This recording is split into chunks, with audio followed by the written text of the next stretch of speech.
Ever feel like the Gospel of John has these like hidden depths Mhm. just waiting to be explored? Mm-hmm. Today we're diving into that with Dr. Roy E. Richmond's book, A Metaphysical Understanding of the Book of John. Okay. We're on a mission to uncover how this gospel can be a guide to experiencing that abundant Zoe life that Jesus taught. Yeah. What's interesting about Dr. Richmond is that he doesn't just see this as a theological text. Right. He views it almost like a mystical manual Okay. filled with these profound truths hidden in plain sight. Okay, I loved it. A mystical manual. Right. And he seems to connect this back to the Essenes, right? They Yeah. were this mystical Jewish sect that some scholars believe Jesus was influenced by. Exactly. Richmond believes that by understanding John's gospel through this mystical lens, we can cut through centuries of potentially skewed interpretations Yeah. and really get to the heart of the message. For example, he challenges this idea he calls the great lie, that we're inherently separate from God and need saving. But what I find even more fascinating is how he then reframes our understanding of who we truly are.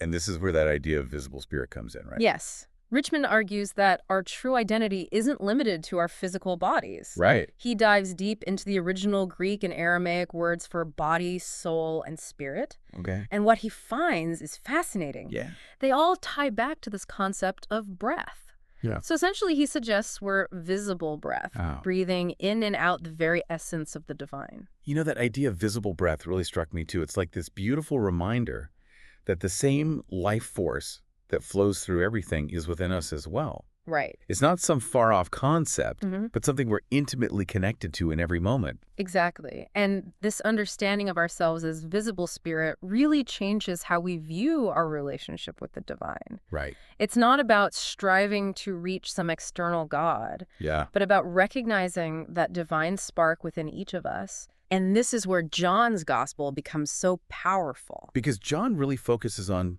Jesus embodying this Zoe life, this way of being that's fully connected to the divine.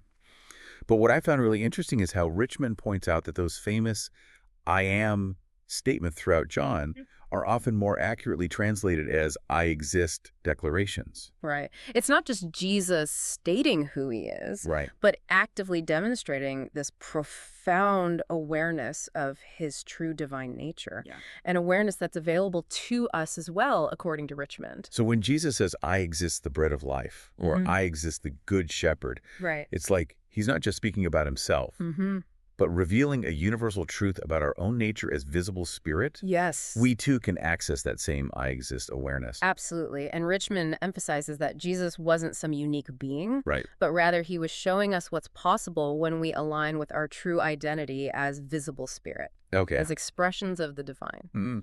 And this is where those 7 signs, Right. often interpreted as miracles, take on a whole new meaning. Ah, yes. The 7 signs, like turning water into wine at the wedding in Cana. Right.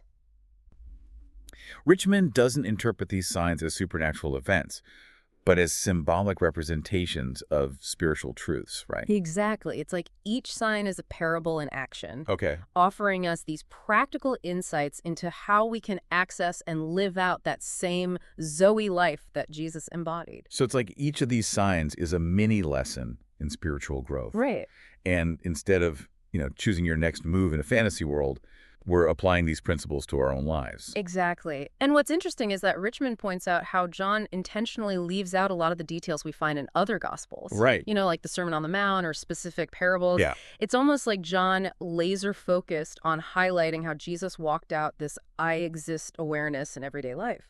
So it's less about giving us a play-by-play of Jesus' life and more about showing us what's possible for us. Right. It's like, look, this is what living from that I exist truth can look like. And remember how John emphasizes that he chose to write about these 7 signs, that you might believe that Jesus is a son of Father, and that believing you might experience life through the way he revealed. Okay. It's almost like a direct challenge to the reader, right? Yeah, it does feel like John is saying, don't just read about this, experience it for yourself. Right. This isn't just about Jesus, it's about you. Exactly. And that's what makes it so practical. Yeah. It's not about worshiping Jesus from afar, but about embracing the same spiritual truths he embodied. And how do we even begin to bridge that gap? Yeah. I mean, walking on water seems a tad ambitious for the Tuesday afternoon. Oh, Yeah. Well, Richmond suggests that the key is to shift our focus from the literal events Right. to the underlying spiritual principles they represent. Okay, so give me an example. Okay, How would that apply to, say, the wedding at Cana, where Jesus turns water into wine? that's a great example. Richmond sees this sign as pointing to the idea of transformation. Okay. Our ability to access the wine of spiritual understanding even when things seem as mundane as plain water. Yeah. Like even in those everyday moments, there's this potential for profound spiritual insight if we know how to look for it.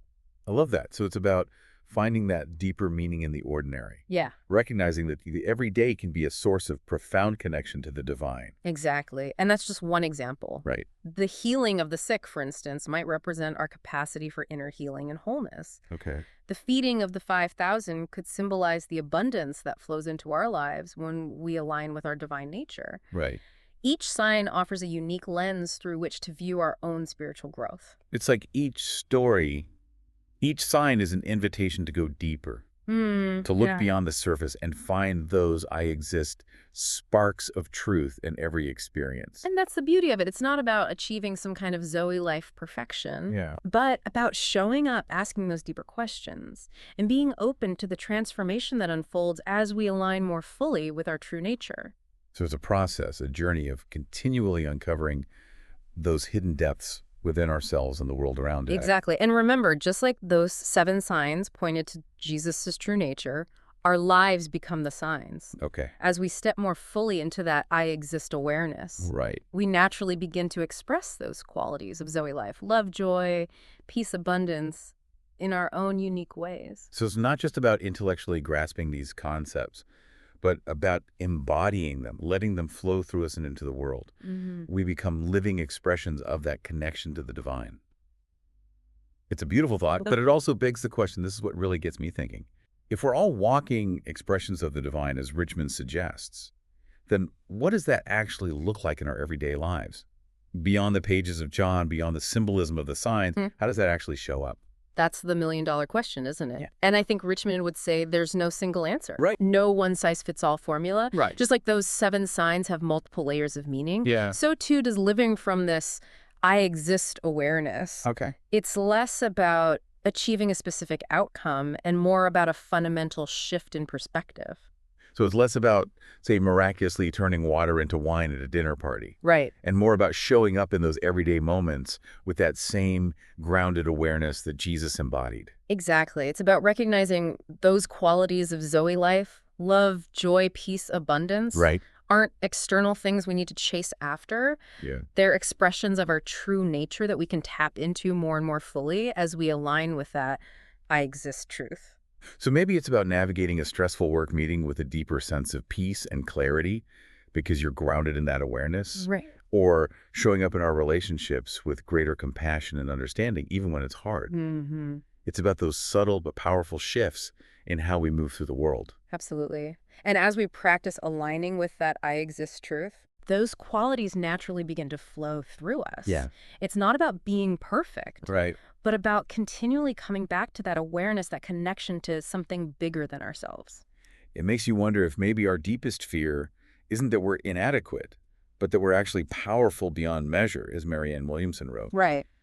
Maybe embracing our visible spirit, nature, is about stepping into that power, not to control or dominate, but to love more fully, to connect more authentically, to create positive change in the world from a place of wholeness. Beautifully put. And I think that's a powerful note to end on. Yeah. If you really allowed yourself to believe in your own I exist truth, to embrace the reality that you are a unique expression of the divine, Yeah. how would that change the way you move through the world? What new possibilities might open up? What might you be capable of creating, experiencing, becoming? It's a question worth pondering, and I have a feeling we'll be revisiting it again and again as we continue to explore these fascinating ideas. Thanks for diving into this with me today. Until next time, keep seeking, keep questioning, and keep uncovering those hidden truths within and around you.